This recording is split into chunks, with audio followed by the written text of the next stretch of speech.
Time, the present place, Sheffield, England. Everybody knew about the comet. It was in all the newspapers. When it finally passed close to the Earth, it lit up the sky for 3 nights. It was beautiful. People who were not usually interested in looking beyond their television screens took at least one look outside. Even people like Darren. Darren was looking in the bathroom mirror at the spots on his face. They were near his nose. His mom always said he got spots because he ate too many sweets, but he hated sweets, and he never ate chocolate. His mom loved chocolate and she never got spots. It wasn't fair. Darren was just going to examine his biggest spot when his mom called out, "Darren! Darren, look at this." "Oh, Mom, I'm busy." But Darren's mom refused to take no for an answer. She knew her 13-year-old son liked science fiction. A bit of science fact would do him no harm. This sort of thing didn't happen every day after all. They said that this comet was only going to pass the Earth once. She didn't want Darren to miss it. "Darren Miller, come down right now." When Darren got downstairs, the door to the garden was open. He could see both his parents outside. They were looking up, their faces lit by a gentle light. He went out and stood next to them. Then he, too, looked up. It was indeed a lovely thing to see. Darren was pleased his mom had called him. The sky was full of beautiful, colored light. It made Darren think of Christmas lights and all the bright colors he loved when he was younger. It was so beautiful that he almost forgot about his spots. The next day, all of the newspapers were full of pictures and stories about the comet. Some of the newspapers were quite excited about it because the comet had passed very close to the Earth. "Comet nearly hits Earth," said one headline in a newspaper. "Earth escapes comet," said another. Most of the newspaper reports also mentioned the beauty of the comet. They all said how lucky we were to see such a wonderful thing.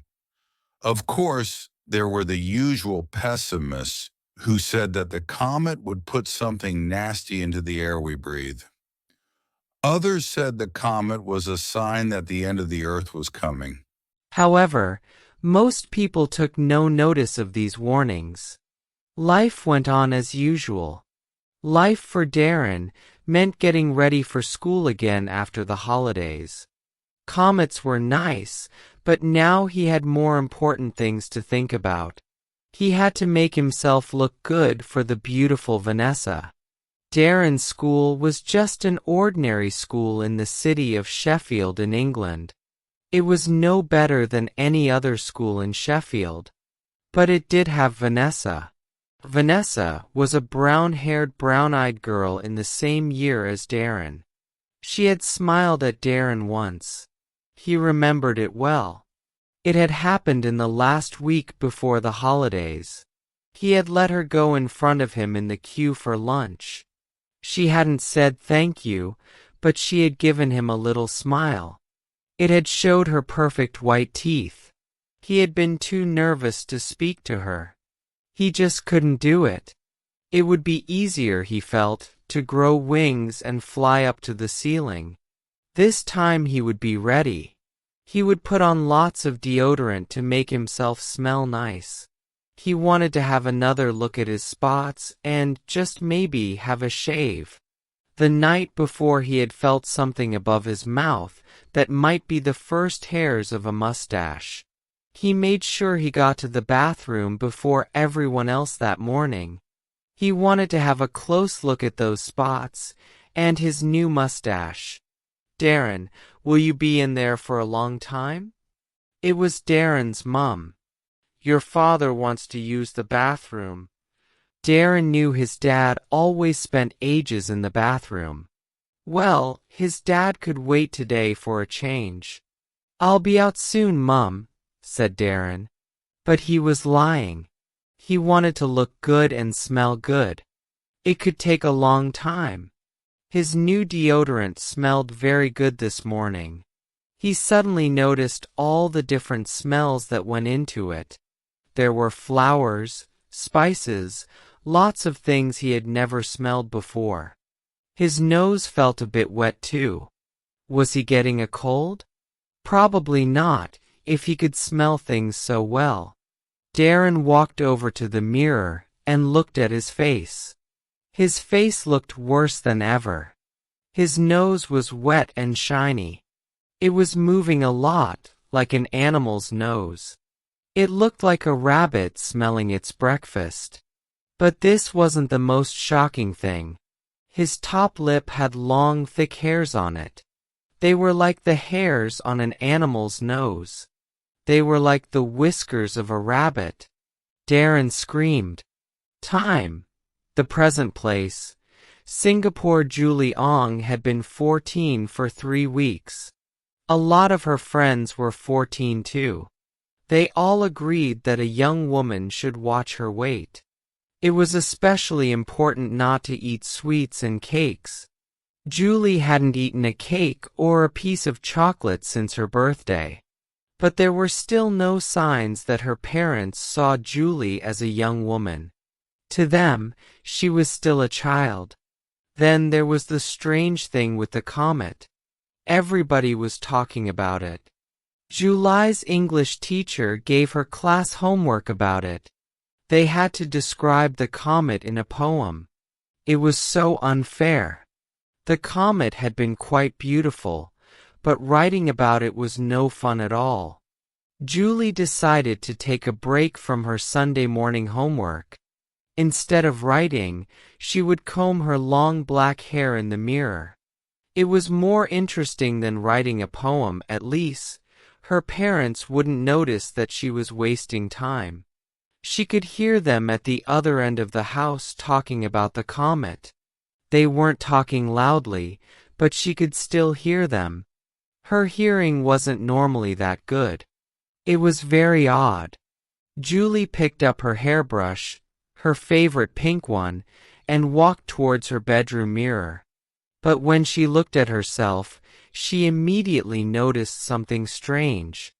There were 2 things rising up and out from her hair. They were on both sides of her head. Julie pushed back her hair and saw that the 2 things were her ears. They were now pointed at the top, like an animal's ears, and they were bigger too. Much bigger. Julie fainted. Darren's new whiskers grew even longer over the next week.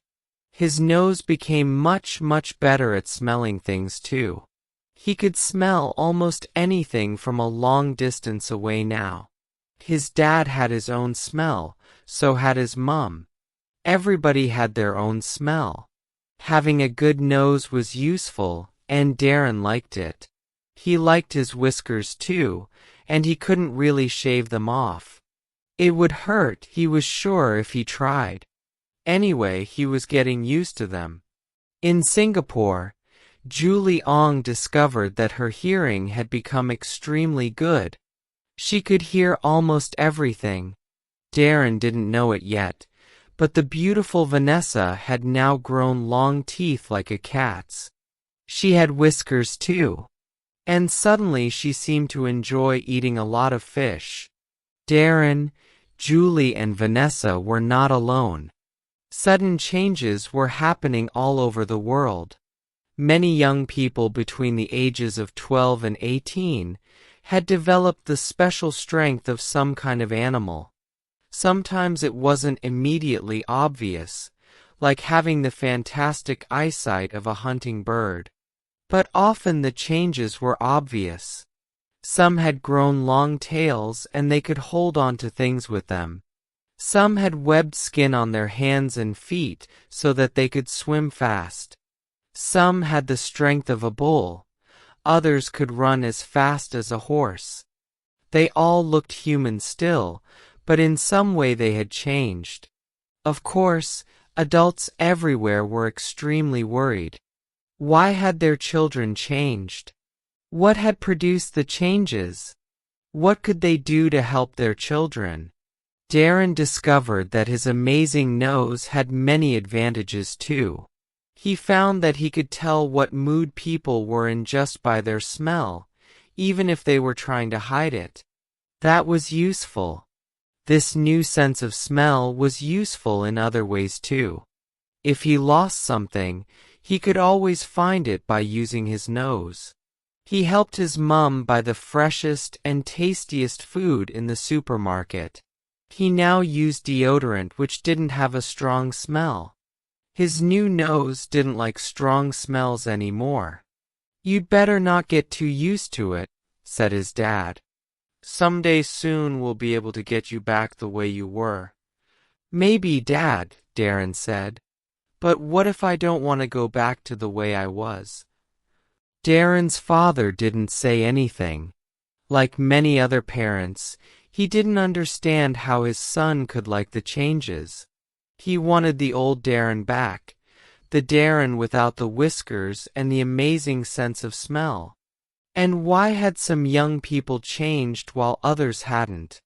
That was the question every adult in the world was asking. Some adults blamed the children themselves for the changes. They said they watched too much TV, or ate the wrong things, or didn't behave in the right way. Most people blamed the comet. "Comet causes horrible teenage changes," was the kind of headline found on the front page of many newspapers. They all had similar stories. Everybody was saying that it must have been the comet. What else could it have been? The comet had in some strange way affected the bodies of some teenagers. "I don't think the changes are horrible," said Julie to her friends. "I think my new hearing is very useful. I think my ears are rather beautiful too." Some of Julie's friends agreed with her. "I like my new wings," said one. "I can change color like a chameleon. Isn't that cool?" said another. Teenagers everywhere were comparing their changes. Some were stronger, others were faster, others could jump higher. But no matter what changes happened, they were still teenagers. But then something strange happened. Some teenagers began to return to normal. Some eventually lost all sign of their changes and went back to what they had been before. But why? The answer came almost by accident. A teen called Danny was given a job in an advertisement. Danny had wings and he could fly. In the advertisement, Danny had to fly over a children's party and give out chocolate biscuits.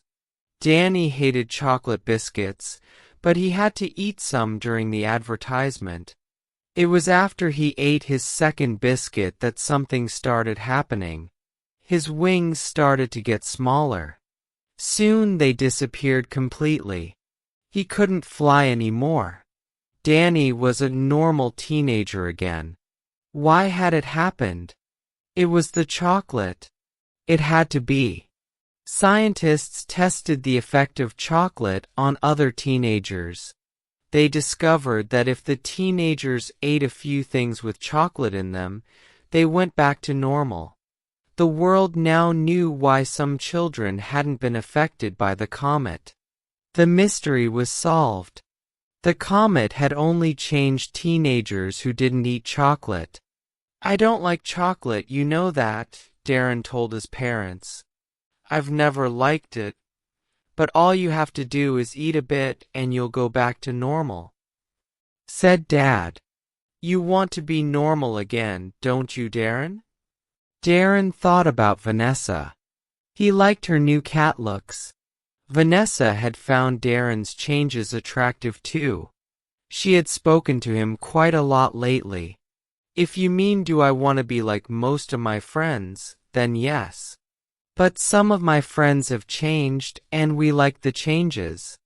Why should I want to go back? Anyway, I hate chocolate." His parents couldn't make him change his mind. Maybe if his friends agreed to change back, Darren would too. But that wasn't as easy as it seemed. A lot of teenagers felt the same way as Darren. Some adults accepted their new teenagers because the changes were useful in daily life. If you were faster and stronger, for example, you could work better. But most adults expected that their teenagers would want to return to how they had been before. Many of them did.